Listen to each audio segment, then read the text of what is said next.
toujours sur les zones de Pakao FM, Makama Ibrahima Diakhaté, connu sous le nom de Pape Fati, qui va débattre avec nous sur son roman qu'il vient de sortir. Je pense bien c'est Le Bois Sacré. Il aura l'opportunité aussi de nous expliquer ses profondes motivations, ce qui l'ont poussé aujourd'hui à écrire sur la culture.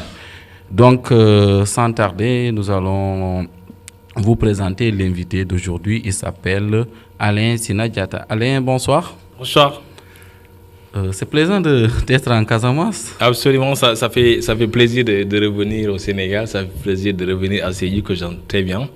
Et c'est l'occasion pour moi aussi de souhaiter bonne fête à tous nos parents, toute la famille, tous les amis. Parce qu'aujourd'hui, nous sommes dans une phase très importante de la vie. Dans notre culture, c'est la Tabaski qui permet à beaucoup de jeunes de revenir dans leur famille, de créer ces cadres de cohésion. Comme on l'a toujours dit, la teranga sénégalaise, ça se sent, malgré le corona qui est là, mais on prend les mesures, mais aussi on est très content de venir. Ouais. Vraiment, c'est une fierté d'entendre ces propos de vous, hein, parce que vous savez, le corona aujourd'hui a étalé vraiment toutes ses conséquences. Ses conséquences sociales, économiques et même ses conséquences à long terme que nous allons vivre encore, surtout avec ces États sous-développés.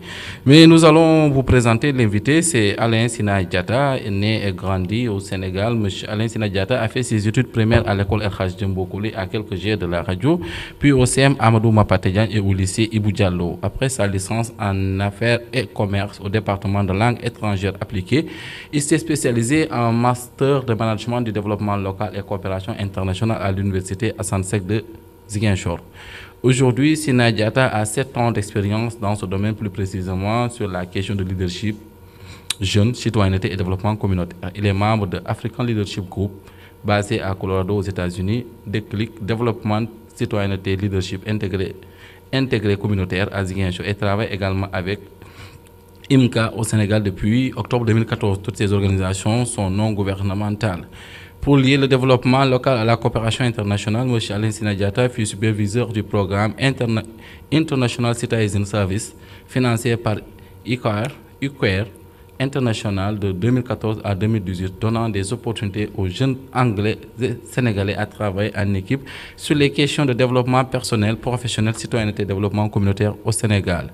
Sinaï vient de boucler 1 an de formation en ressources dans une des plus prestigieuses centres de formation, IMCA, United States à Colorado. Il est mentee du Mandela Washington Fellowship Programme suite à un bootcamp organisé par Ohio University à Dakar en 2016 dans le cadre du leadership, et a participé au Leadership Institute organisé par The State Louis School of Leadership de Kansas State en 2018 à Ziguinchor. Toutes ces expériences lui donne la passion et l'amour de travailler avec tous les jeunes. Monsieur Sina, nous allons nous arrêter là, puisque si on se met à lire, on va vraiment écouler une partie. Absolument. Mais un CV retentissant. Oui, c'est un plaisir pour moi. Je suis sénégalais, je suis africain, je suis sédiois. C'est un plaisir pour moi de venir à Sédhiou. J'ai eu l'occasion de rencontrer beaucoup de jeunes dans ma carrière. Je suis très jeune, je n'ai que 29 ans, je n'ai pas encore 30 ans. Mais quand même, c'est un plaisir pour moi. Je viens des États-Unis il y a juste 1 mois. J'étais là-bas en formation au niveau du département des ressources humaines. Parce que j'ai très tôt compris qu'aujourd'hui, en tant que jeune, on ne doit pas attendre que quelqu'un vienne nous proposer des choses. Il est important qu'on parte à la quête de la connaissance. Mais il faut savoir qu'aujourd'hui, notre pays a besoin de nous. Peu importe ce que nous faisons, il est très important pour nous de travailler dans le développement de notre communauté. Mais il est très important pour nous vraiment de mettre en place un plan de carrière, et pour permettre à beaucoup de jeunes aujourd'hui d'avoir une proposition de développement, d'avoir des idées dans lesquelles ils vont les mettre en place, mais à travers une méthodologie qu'on appelle la vision, l'inspiration et l'action. Peu importe ce que nous faisons aujourd'hui, si on ne les met pas au bénéfice des communautés, ça sera difficile. C'est la raison pour laquelle j'ai consacré ma vie aujourd'hui à travailler pour le mentorship des jeunes, parce que quand on parle de mentorship, c'est d'aider les jeunes à trouver leur raison d'être, leur motivation, mais aussi c'est de les aider à pouvoir mettre en place les rêves qu'ils ont toujours eus. Aujourd'hui, en tant que Sénégalais, je me suis battu corps et âme pour vraiment travailler avec la nouvelle organisation que nous avons mis en place, une association qu'on appelle Green Sédhiou. Je sais que vous allez en poser des questions, mais bon. Voilà. Merci beaucoup de cette très belle présentation sur votre rapide de votre carrière. C'est sûr qu'on ne peut pas rester là toute une journée vraiment à étaler ça, mais néanmoins c'est très important. Mais j'ai vu le leadership, il est un peu transversal dans votre document. Pourquoi cette spécialisation? Le leadership. Merci à M. Bayo pour cette question, parce que je pense qu'aujourd'hui c'est important. Le leadership, c'est quand même un concept qui est là depuis un certain moment. C'est un mot anglais. Comme vous le savez, ça veut dire diriger, ça veut dire la direction. Parce que nous avons toujours ces potentiels aujourd'hui que certains ne savent pas. Nous avons besoin de certains pour qu'on puisse les mettre en œuvre. Je pense qu'aujourd'hui, peu importe la thématique que vous allez aborder, que ce soit les conséquences de la mondialisation qui est venue avec ses conséquences économiques, politiques, sociales, culturelles, je pense que nous avons un défi. Et ce défi, je pense que c'est le défi de leadership. C'est un défi de leadership dans nos pays parce que nous avons vu que beaucoup de pays africains, beaucoup de Sénégalais sont dans cette question de minimisation de leur personnalité. Ils ne sont pas capables d'éclore les potentiels qu'ils ont. Je donne un exemple. Il y a beaucoup de jeunes aujourd'hui qui quittent leur pays pour aller s'installer dans un autre pays, ou bien qui pensent que certains pays doivent vraiment investir ici, ou bien on doit toujours attendre de l'État. Et je pense qu'aujourd'hui, culturellement, avec notre système que nous avons mis en place, ça fait de telle sorte que beaucoup de personnes ne parviennent pas à découvrir leur potentiel. Et si on continue comme ça dans 10 ans, les pays qui ne se sont pas développés vont se développer et nous serons toujours dans les murs de lamentation. Je prends l'exemple de Rwanda, qui aujourd'hui, avec un leadership fort qui est là, ces compétences qu'on a mis en place chez les jeunes aujourd'hui sont devenues des citoyens. Je pense qu'au Sénégal, on doit penser à former les jeunes.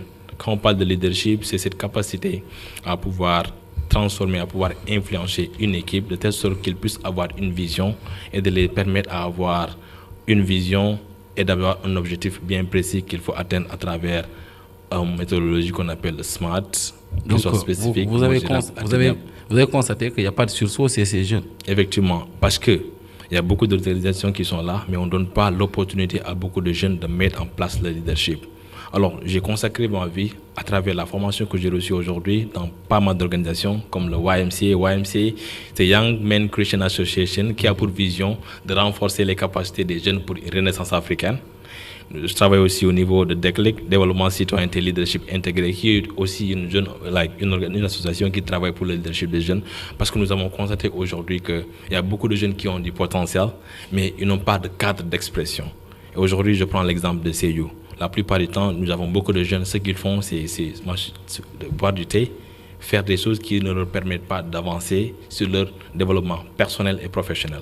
Et moi, je pense que créer un cadre dans lequel avoir des associations qui vont se mettre en place, qui vont permettre de mettre en œuvre. Mais à ce niveau, hier, j'ai reçu aussi quelqu'un comme ça. Au fait, vous pensez que ces jeunes aujourd'hui qui sont là, c'est une volonté réelle ou bien c'est l'environnement qui n'est pas austère à leur égard au point qu'ils ne puissent pas prendre d'initiative? Je pense qu'aujourd'hui, l'environnement que nous voulons, c'est à nous de créer cet environnement. Oui, mais M. Diatta, à beau vouloir créer un environnement, mais il y a de ces cadres, il y a de ces facteurs qui relèvent des institutions. À beau vouloir vous développer, à beau vouloir faire des trucs, quand vous n'avez pas des institutions financières assez puissantes, vous n'avez pas cette fragilité un peu de pouvoir se mouvoir dans les administrations, ça sera difficile. Beaucoup de jeunes sont formels, mais ils ne sont pas fonctionnels. Très bien. Vous avez parfaitement raison dans votre logique, mais je pense qu'on doit déconstruire cette philosophie. Aujourd'hui, si nous voulons développer l'Afrique, nous allons mettre en place un plan de développement pour l'Afrique et c'est la jeunesse qui doit le faire. C'est l'implication de tout un chacun.